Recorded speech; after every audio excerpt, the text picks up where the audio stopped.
What's up, everybody? Matt Gajewski here, back again with the Odd Shopper channel, and today we're talking college football bets. Ahead of Week 11, the Wednesday slate, another 3 games of action. Before we get started, make sure to hit that thumbs up button, subscribe to the channel, and hit the notification bell so you know when this and all other content goes live. We're also brought to you by Bet365. Special limited time offer for those of you in Kentucky, Ohio, New Jersey, Virginia, Iowa, and Colorado.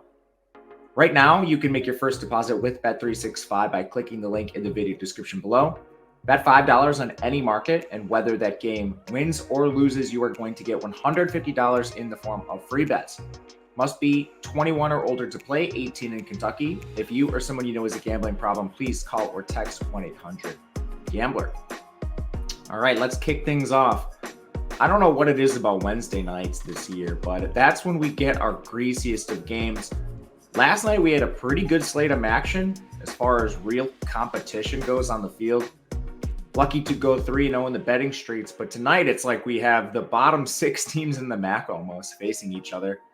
And this starts with Akron, Miami, Ohio. Miami, Ohio is actually good, but as you can tell by this spread, Akron is not. 17.5 points in favor of Miami, Ohio. The over-under is 41. We record this a little later in the week, so it's tough to play actionable numbers now. I did bet Miami, Ohio at minus 16.5. Obviously, that's a very different number than 17.5. If I had to take something on the current number, it would probably be the under. And we'll get into this. With Akron, this team is downright awful on offense. They lost DJ Irons, their starting quarterback, to a torn ACL. They haven't been able to settle on a starter since him. We've seen some Bullock. We've seen Jeff Undercuffler of late, who's been horrible. 61% completion, 6.5 yards per attempt. He has negative 129 rushing yards, and he's averaging negative 6.6 yards per carry. He's taken a ton of sacks, and the offensive line is not protecting him. 107th in pass blocking, 34.5% pressure rate for this Akron offense. With that said, they do play decent defense. They're 62nd overall, and they're pretty good against the run, 58th. That's kind of important against the current rendition of Miami, Ohio, who lost Brett Gabbert, but now they're moving to Avion Smith, who's actually played a lot of football because Gabbert gets hurt every single year. He has a 49.4% completion percentage, 6 yards per attempt. Basically, to break down his skill set, he's not a dynamic passer, but he's mobile, 4.4 yards per carry. So he's a mobile game manager, if you will. But Miami, Ohio is pretty good around him. Their offensive line is okay, 25% pressure rate. Luckily, his mobility helps evade some of that. They're pretty good running the ball. But on defense, this team is awesome, and that's how they've been winning games lately. They're 31st in total defense, 23rd against the run, 56th in pass coverage. I don't think that matters against Undercuffler. So they have a massive defensive advantage here. I think they still have an advantage on offense with a veteran backup in Avion Smith. But at the same time, I also lean the under because the strength of both teams are defense. Both teams have a backup quarterback. More so on the Miami, Ohio side, that's led them to running the ball more, which we know is not conducive to overs. So if you force me to pick something, currently it's under 41, but the only thing I played myself is the minus 16.5 on Miami, Ohio, which I'm going to stick with. Game 2 is Bowling Green at Kent State. This is truly the bottom of the MAC. And in this game, we have a 10-point spread in favor of Bowling Green. The over-under is 41 in this contest.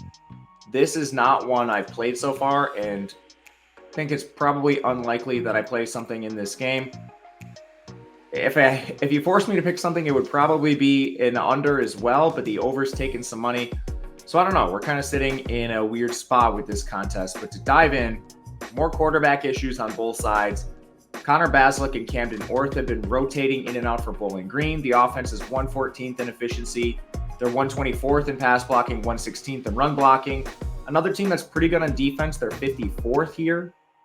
But I don't know. It's tough to really love anything this Bowling Green team has done. They just can't do anything on offense. And they played a really weird slate of games. They beat Georgia Tech in a game that was wild. But from there, they haven't really beaten a lot of quality teams. Wins over Akron, Ball State, Buffalo. That's the bottom of the MAC. So I don't love this Bowling Green team, even with Basilic and Orth under center. Basilic's a Power 5 transfer. He should be good. He's just not. 58% completion, 6.4 yards per attempt. Double the amount of turnover-worthy plays as big-time throws. That's pretty brutal for him in the MAC. But can we really back Kent State? I mean, so we looked at this team. 120th in offense, 126th on defense. Outside the top 127 in both pass blocking and run blocking. Outside the top 99 in run defense, pass rush, and coverage. They've also been playing quarterback roulette. They did not have Michael Alamo last week, and they moved to Tommy Ulikowski. 47% completion.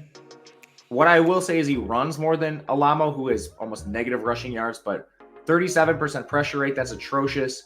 We haven't had a big injury situation yet on this slate, but Kent State does have one. They just lost Krishawn McCray, their best receiver, and probably their best team.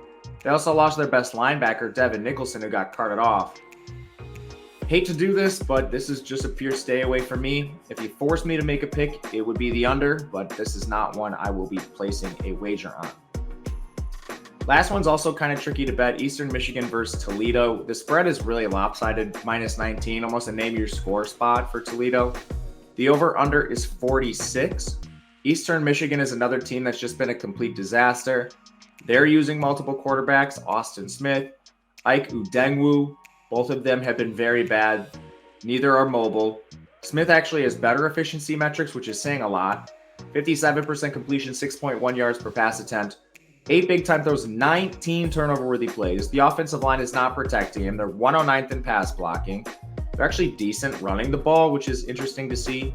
Unfortunately, they're facing the best defense in the MAC. Toledo ranks 11th overall. They're 22nd against the run, and they actually first, when you adjust for efficiency, and schedule-adjusted efficiency, I should say, in coverage. This team is awesome defending the pass.